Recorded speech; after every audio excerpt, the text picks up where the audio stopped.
بسم الله والصلاة والسلام على رسول الله. هاد الأيامات كما كتعرفوا كنت مريضة شوية بالكحة. المهم خليت ما درت. الحمد لله على كل حال. حتى درت هاد الدواء هذا اللي بغيت نقدم لكم اليوم. كما كتلاحظوا كاين عندي الحليب، زدت عليه فليو اللي انا كان عندي، كنت حيدته بيدي من البلاد ويبستو. نتوما الا ما كانش عندكم غادي تشريوه من عند العطار، وغادي تضيفوا عليه سكينجبير.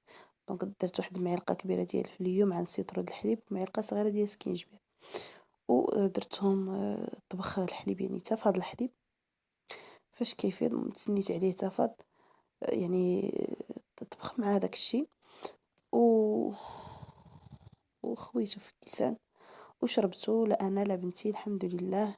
النهار الاول الكحه تبدلات ما بقاتش، يعني كنقولوا قاصحه، والنهار الاخر الحمد لله ما بقاتش هنا الكحه الحمد لله.